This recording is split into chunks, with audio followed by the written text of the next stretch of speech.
The Self-Made Life podcast is a podcast for entrepreneurs by entrepreneurs. I'm here to inspire small, local, and creative businesses along their journey to success. I'll share behind-the-scenes look at what it's like to run and scale a business, branding tips, and I'll also be chatting with other entrepreneurs to share their stories and what it's like to be self-made.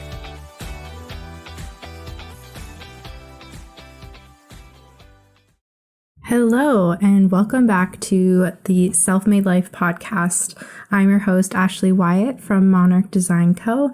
And today I wanted to do something a little bit different.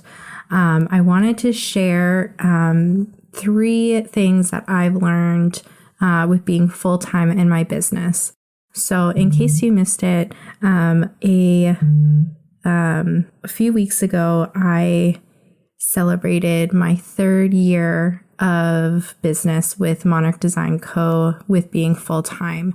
And I'm going on to my 4th year of business, or 4 years? I don't know. It's so hard to keep track. But basically, I went full-time on December 1st, 2018. And what a journey it's been. So today, I kind of wanted to share a couple of things that I've learned over the past couple of years, some challenges that I've faced. Hopefully that'll help others out along their journey. But number 1, it's okay to pivot. So since starting this business, Monarch Design Co., I have changed the course of my business multiple times as my business grew and as it evolved with the changing seasons. So I first started this little business doing freelance graphic design. So at the time I was working full time.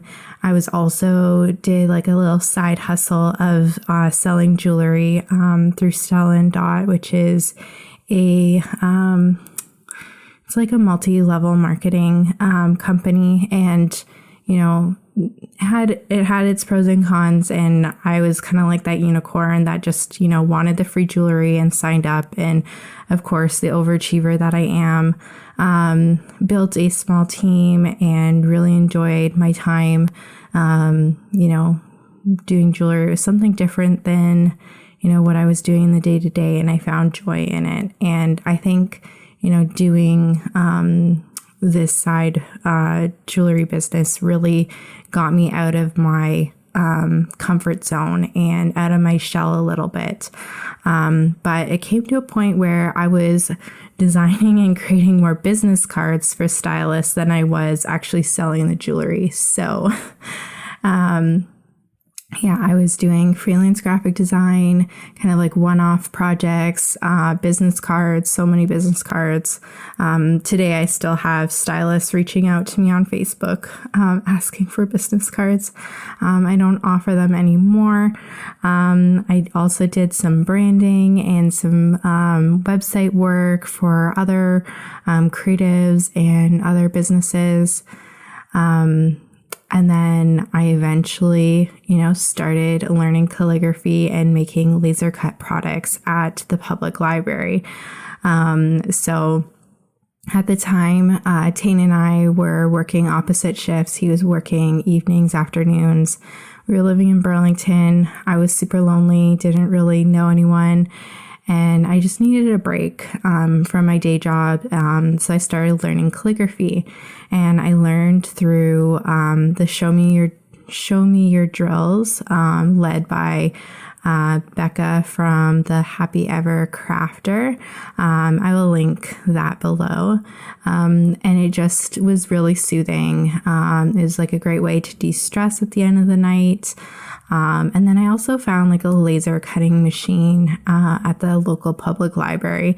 So in school, when I was in design school, they had a laser machine, and I was just so excited to use it and make cool things.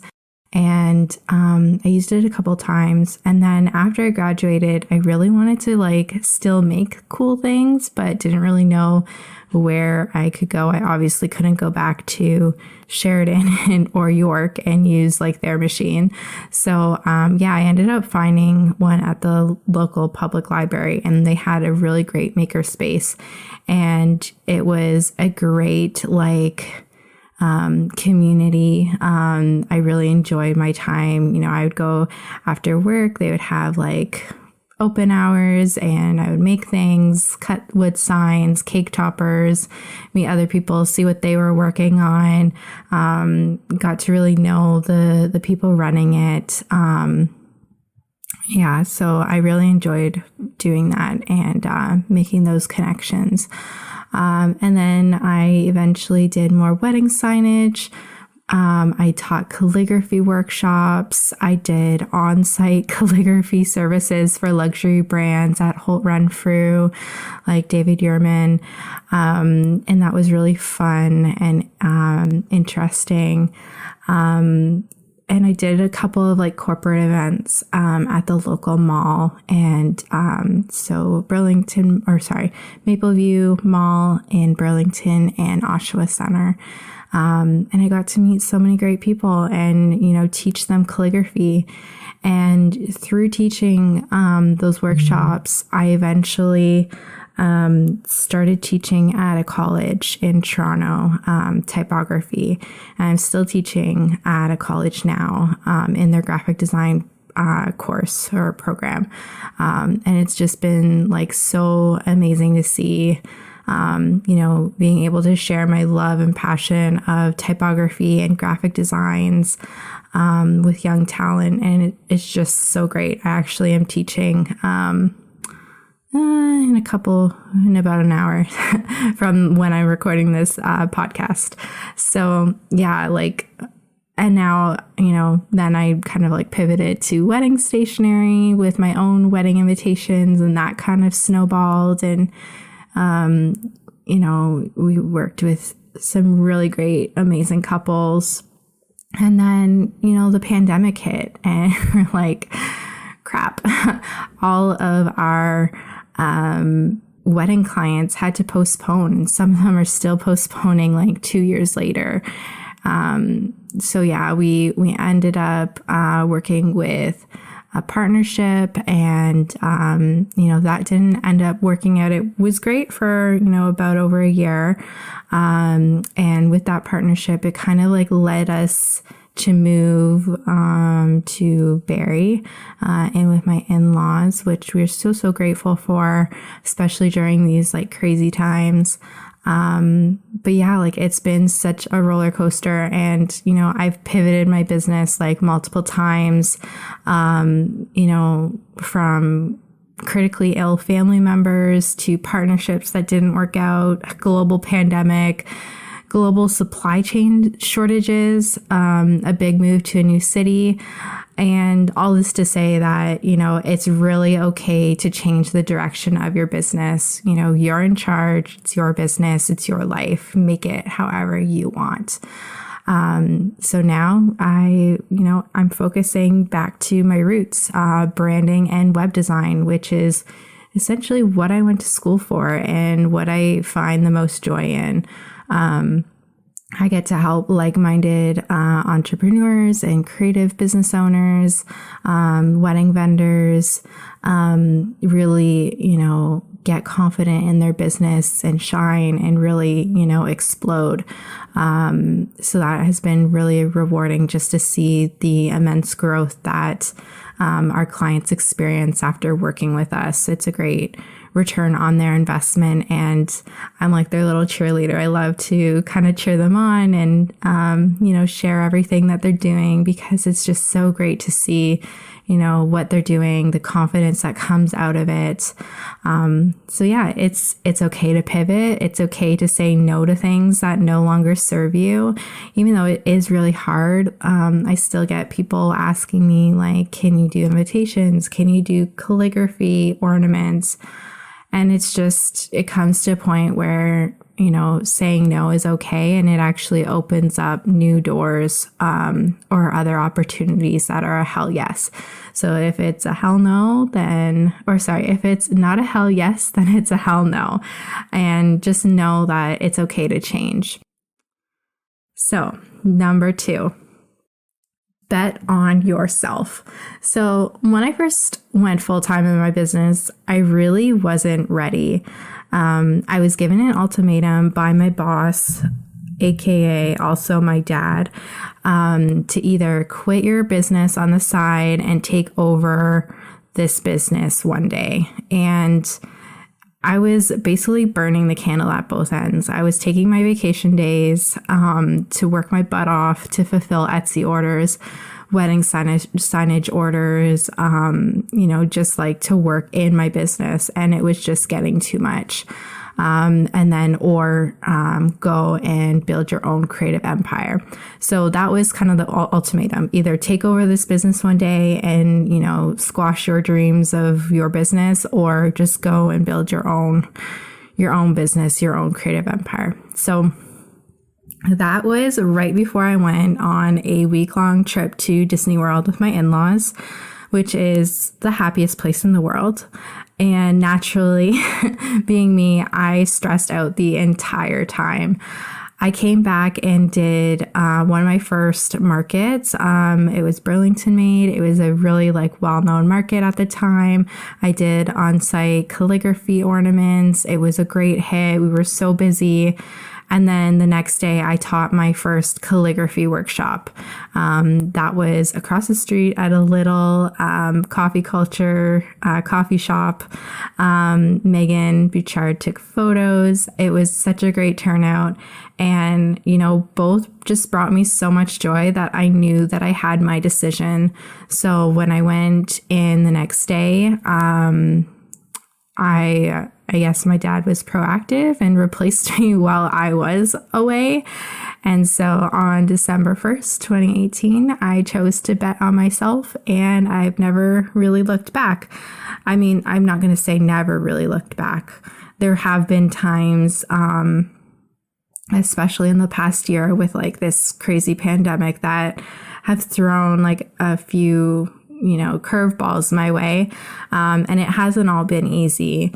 Like I said, I was thrown, a lot over the last couple years. And last year I actually picked up a full-time job to kind of help make ends meet, during the pandemic.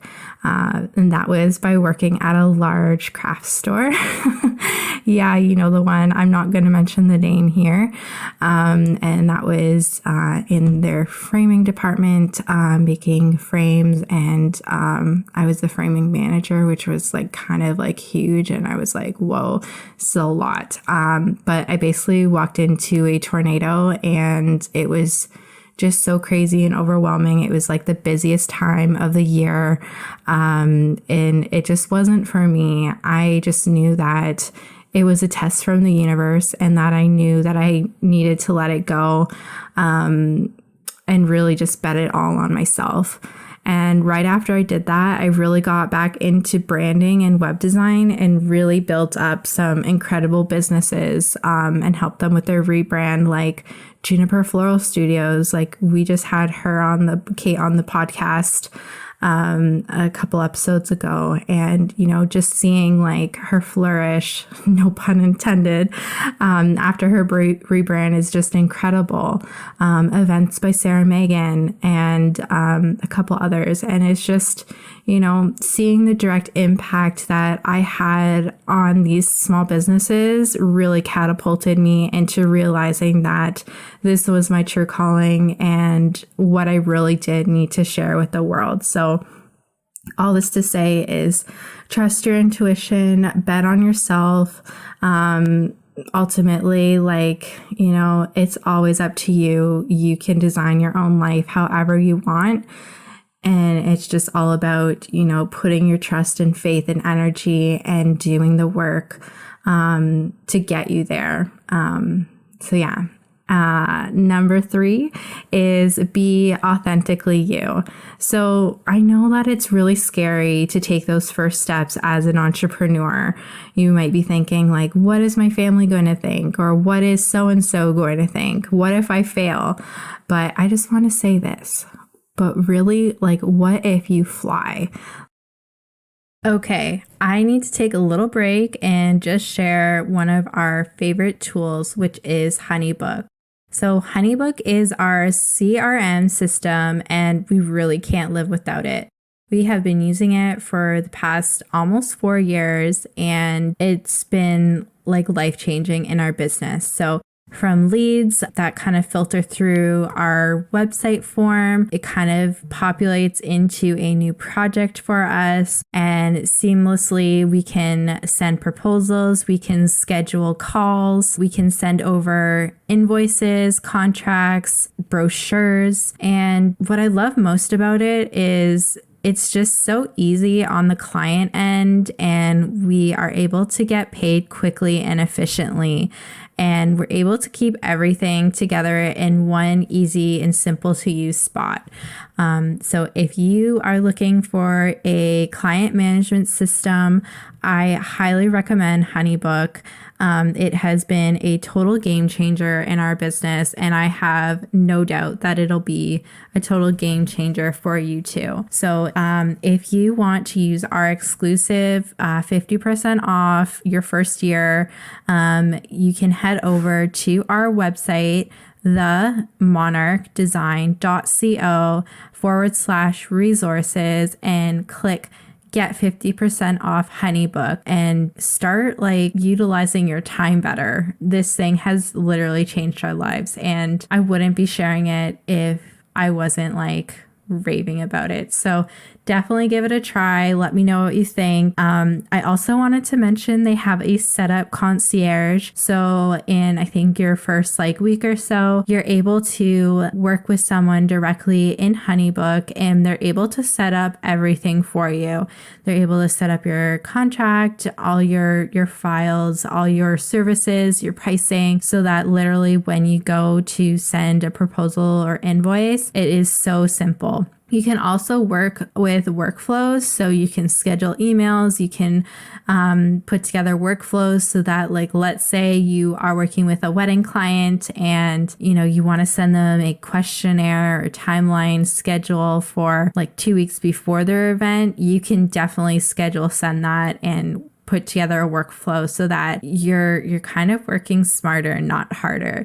So HoneyBook has done more than just save me time. It helps me to get paid quicker and also look really professional when working with my clients. You know, it's easy for them to get the proposal, get the contract, sign the document, and I'm able to get paid quickly and efficiently. So check out HoneyBook and go over to our website, themonarchdesign.co/resources, and click on the link, get 50% off HoneyBook today. Like, looking back now, I'm just like, if I didn't take that leap of faith, I wouldn't have met all these amazing people, made all these amazing connections. I wouldn't be, you know, teaching out of college. I wouldn't be, you know, where I am today.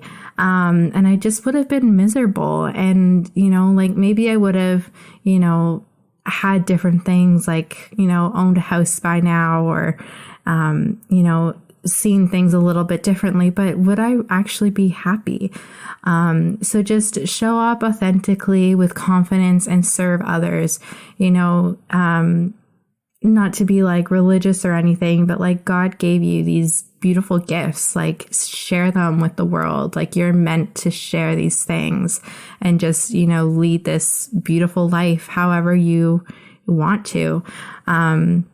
A really special soul told me the other day when I had a session with her. Shout out to Margot from Whole Beauty MD. I will link her here. But she said, to always just give the facts, express honestly, and love unconditionally. And if you do all three of those, like, you really, can't fail. So just show up, be authentic, be you, share your gifts with the world. You're meant to, do this and share this, and just, show up with confidence. Who cares what other people think? They're not the ones living your life. You are.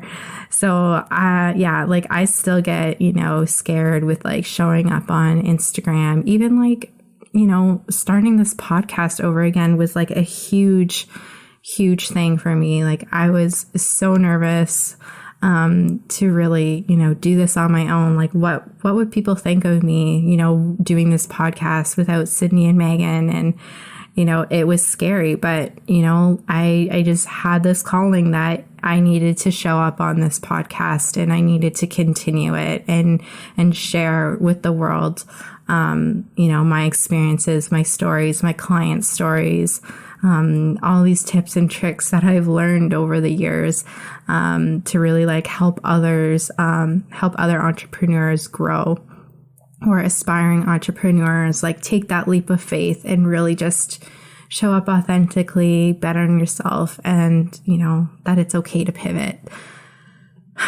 So that was my tangent for today. So cheers to 3. I'm so excited to be going on to my 4th year of being full-time in my business. I am planning 2022 like you wouldn't even believe it. I've broken up every single month. I've been working with my coach Marley.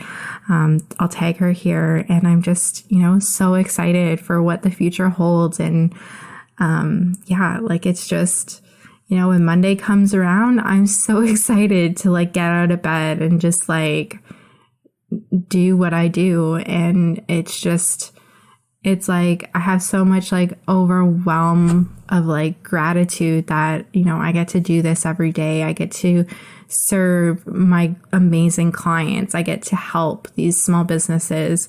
And, that feeling is truly what I live for. So thank you for listening. I know that, everyone is somewhere else in their journey, but I really just hope that this episode really, helps to inspire you, and just know that all things are possible, and that, it's okay if, things get thrown your way, and, just keep going. You've got this. All right. Have a good one, everyone. We'll see you next week, or I'll be back next week. Bye.